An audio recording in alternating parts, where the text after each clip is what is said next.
Business को scale कैसे किया जाए, जैसे तैसे 1 करोड़ तक तो पहुंच गए, 5 करोड़ तक कैसे पहुंचे, सर 10 करोड़ पे बैठे हैं, 50 करोड़ तक कैसे पहुंचे। मन में शिद्दत है, जज्बा है, प्रोडक्ट अच्छा है, दुनिया मेरे प्रोडक्ट को पसंद करती है, लेकिन पैसे की भी कमी नहीं है, लेकिन रास्ता नहीं मिल रहा, क्या करें, पहला कदम कैसे लें। बाद में तो सब कुछ कर दूंगा, तो पहला कदम क्या होना चाहिए, पूरी प्रोसेस क्या है, अगर कोई बता दे तो मजा आ जाए। अगर आप मन में ये विचार चल रहा था, सही जगह पे बैठे हैं। इस वीडियो को अंत तक देखिए, आपके सभी सवालों के जवाब आपको मिल जाएंगे, और जो जवाब नहीं मिलेंगे कमेंट बॉक्स में बता दीजिएगा, मैं अगली वीडियो बना के दे दूंगा, but you will get all the answer, that's my guarantee.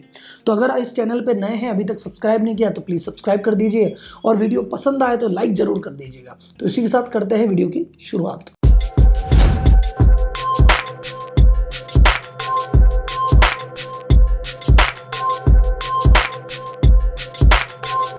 तो बिजनेस को स्केल करना, स्केल करने का मतलब क्या होता है, देखो स्केल अगर शब्द से हम समझे, स्केल का मतलब है कि जो काम मैं 1 करोड़ पे कर रहा हूं, सेम काम 2 करोड़ पे करना है, बस मुझे मेरा लेवल बढ़ाना है। तो सेम काम कैसे किया जा सकता है, तो इसके 2 तरीके हैं। एक तो कहते हैं जियोग्राफिकल एक्सपेंशन। आपने कहा राहुल जी मैं हॉस्पिटल्स को डील करता हूं, मैं जो प्रोडक्ट में डील करता हूं ना, वो हॉस्पिटल को सप्लाई होता है, और जयपुर शहर में मैं ऑपरेट करता हूं। जयपुर शहर के सभी अस्पतालों से बात कर चुका हूं, जो ग्राहक बन सकते थे सबको बना चुका हूं, जो नहीं बन सकते नहीं बन सकते। लेकिन अब बिजनेस आगे कैसे बढ़ाऊं, यहां जयपुर में तो हो गए सब कुछ, तो क्या हो सकता है, एक तो जियोग्राफिकल एक्सपेंशन, कि आपने कहा भाई जयपुर के बगल में क्या है, सीकर है, इसमें कर लेते हैं, जोधपुर कर लेते हैं, उदयपुर कर लेते हैं, बीकानेर कर लेते हैं। आप क्या कर रहे हैं, सेम प्रोडक्ट बेच रहे हैं, सेम ही तरह के लोगों को बेच रहे हैं, बस आपने अपना एरिया बढ़ा लिया। तो एक ये स्केलिंग होती है। स्केलिंग का दूसरा टाइप होता है कि मार्केट का पेनिट्रेशन। आपने कहा सर जी जयपुर में ही रहेंगे, जयपुर के बाहर तो नहीं जाएंगे। तो अगर मुझे लगता है कि मेरा जो प्रोडक्ट था जयपुर के सारे हॉस्पिटल्स को देख चुका हूं, अब मैं क्या करता हूं कि मैं छोटे क्लिनिक को दे सकता हूं, या मुझे लगता है सेम प्रोडक्ट में थोड़ा सा मॉडिफिकेशन करके यही प्रोडक्ट होटल इंडस्ट्री में भी जा सकता है, यही प्रोडक्ट स्कूल में भी जा सकता है, यही प्रोडक्ट कॉलेज में भी जा सकता है। अभी तक तो मैं कमर्शियल यूज के लिए दे रहा था, मैं इसी प्रोडक्ट को पर्सनल यूज के लिए भी दे सकता हूं।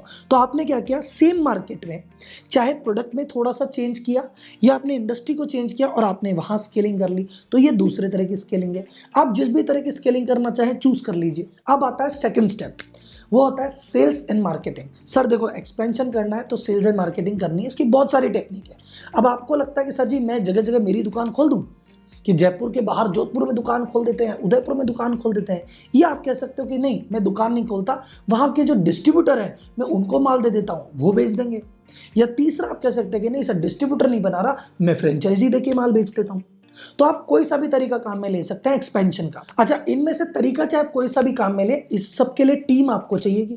अगर आपको अपने फ्रेंचाइजी बांटनी है तो भी आपकी सेल्स टीम है जो लोगों से मिलेगी, जो फ्रेंचाइजी में इंटरेस्टेड है उनको फ्रेंचाइजी बांटेगी। दूसरा अगर आपको अपने डीलर डिस्ट्रीब्यूटर बनाना है उसके लिए भी मार्केट में टीम छोड़नी पड़ेगी। और तीसरा अगर आपको खुद की दुकान खोलनी है तो भी मार्केट की टीम छोड़नी पड़ेगी। तो अल्टीमेटली आपको अपने सेल्स और मार्केटिंग फंक्शन पे दिमाग लगाना पड़ेगा, उसको एक्सपैंड करना पड़ेगा। और सेल्स बढ़ाने का सबसे पहला रूल है मार्केटिंग बढ़ाओ। क्योंकि अगर मैं जाके बोलता हूं कि सर जी आप मेरी फ्रेंचाइजी ले लो, क्यों लेगा जब तक आप एक बड़ा ब्रांड नहीं होगे।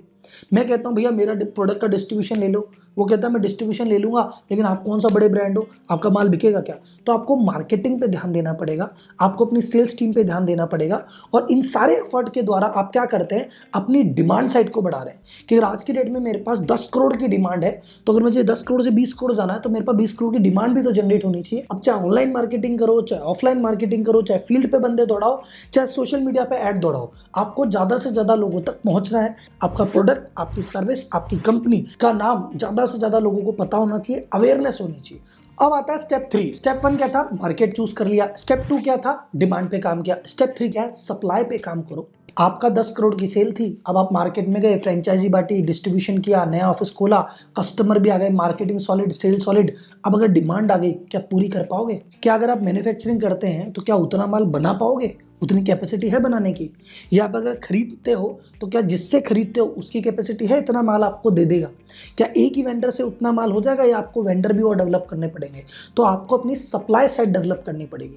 तो सपोज अगर आप प्रोडक्ट में डील करते हो तो प्रोडक्ट एक वेंडर से खरीदते हो तो 3-4 वेंडर पकड़ने पड़ेंगे। वो वेंडर से अगर लिमिटेड माल परचेस करते हो तो उससे बात करनी पड़ेगी, भैया डबल ऑर्डर देने वाला हूं, क्या तो पूरा कर पाएगा।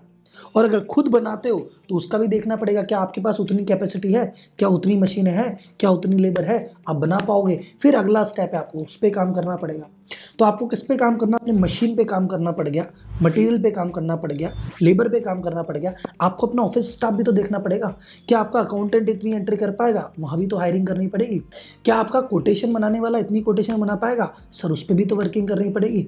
आपके इंटरनल जो ऑफिस स्टाफ है, अभी आपके पास 10 आदमियों का स्टाफ है, बाद में 25 आदमियों का स्टाफ हो जाएगा, तो क्या इतनी हायरिंग की आपकी व्यवस्था है, क्या इतनी सैलरी अपन पे कर पाएंगे, क्या इतनी बिठाने के लिए इंफ्रास्ट्रक्चर अवेलेबल है, क्या इतना बड़ा ऑफिस है, आपको उस पर भी वर्क करना पड़ेगा। क्योंकि स्केलिंग वन साइड गेम नहीं है सर। क्या होता है, देखो हर आदमी की इच्छा है ग्रोथ करने की, मैं आगे बढ़ जाऊं, मैं बड़ा आदमी बन जाऊं, और दुनिया चने के झाड़ पे चढ़ाने में भी आगे, अरे भाई साहब आप क्यों नहीं करते। और जब आदमी को लगता है तो आदमी सेल बढ़ाता है अंधाधुंध। और अगर आपका प्रोडक्ट अच्छा है, प्रोडक्ट की क्वालिटी है, सर्विस की क्वालिटी है, तो कस्टमर तो बहुत आसान है, लेकिन क्या उनको सर्व कर पाएंगे, ये बहुत ज्यादा इंपॉर्टेंट है। तो इसके लिए आपको क्या करना पड़ेगा, सबसे पहले जब भी आप स्केलिंग की सोचे, आपको प्लान बनाना पड़ेगा। और इस प्लान को कहते हैं लॉक एंड स्टेप में वर्क करना। लॉक एंड स्टेप का मतलब क्या है, एक कदम सप्लाई डिमांड पे हुआ, एक कदम सप्लाई पे, फिर डिमांड बढ़ी, फिर सप्लाई बढ़ी।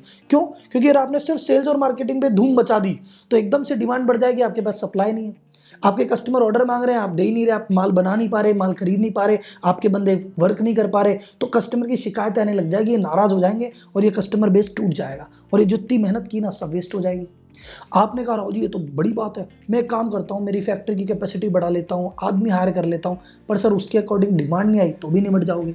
तो आपको 12 महीने का प्लान बनाना पड़ेगा कि जनवरी फरवरी मार्च में अगर मैं इतनी डिमांड लेके आने वाला हूं तो उसके लिए सप्लाई के लिए मुझे कितना वर्किंग करनी है, फिर अगर इतनी आई तो क्या करना है। ऐसे लॉक एंड स्टेप में आपको बढ़ना पड़ेगा। इनमें से एक भी ज्यादा या कम हुआ तो भैया आप फाइनेंशियल क्राइसिस में आ जाएंगे। तो स्टेप नंबर 4 क्या है? स्टेप नंबर 4 है फाइनेंस। जब भी आप स्केलिंग की सोचेंगे, एक चीज ध्यान रखना, बहुत पैसा आएगा, 10 करोड़ का टर्नओवर है, 20 करोड़ करोगे तो भाई साहब प्रॉफिट डबल हो जाएगा ना, लेकिन ये प्रॉफिट बाद में डबल होगा, पहले पैसा लगने वाला है जेब से।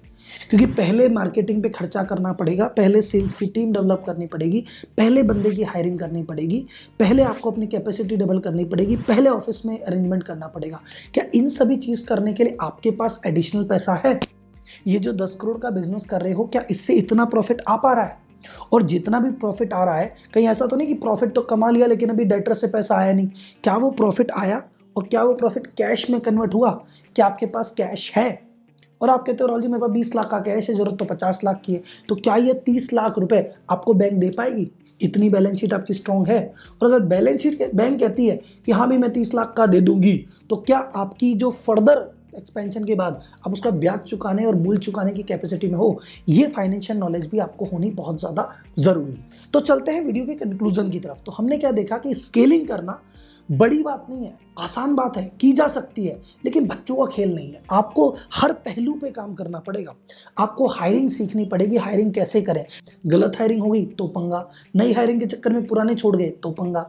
तो ये आपको हायरिंग का एक्सपर्ट होना जरूरी है, एम्प्लॉय मैनेजमेंट का एक्सपर्ट होना जरूरी है। आपके पुराने बंदे आपके पास टिके रहे तभी तो आप काम कर पाएंगे, ये जरूरी है। आपको फाइनेंस समझना कि P&L कैसे पढ़ूं, बैलेंस शीट कैसे पढ़ूं, ये कैश फ्लो क्या होता है, डेटर से रिकवरी कैसे करूं, ये सारी चीजों का जानना बहुत जरूरी है। मार्केटिंग की बेसिक क्या है कि मार्केटिंग में क्या मैसेज दिया जाए, किसको दिया जाए, कहां दिया जाए, ये सेल्स टीम कैसी रखूं, इनको कैसे छोड़ूं, इनको क्या ट्रेनिंग दूं, ये सारी सीखनी बहुत ज्यादा जरूरी है।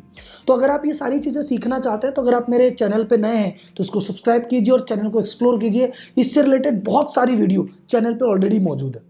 पर आप चाहते हैं राहुल जी टुकड़े टुकड़े में नॉलेज नहीं चाहिए, सारा इकट्ठा एक साथ कोई बताएगा, नीचे डिस्क्रिप्शन में एक लिंक दिया गया है, उस पर क्लिक करके आप रजिस्टर्ड कर सकते हैं मेरी व्यापारी टू सीओ वेबिनार में, जो हर संडे 10 से 2 होती है, 4 घंटे की वेबिनार है, जहां मैं खुल के आपको बताऊंगा कि भैया कहां पे आप अटके हुए थे और कहां पे आपको जाना है और उसमें जाने का आखिर रास्ता क्या है। और आपके जितने भी सवाल हैं आप कमेंट बॉक्स में डाल सकते हैं, मैं यहां भी आंसर दूंगा।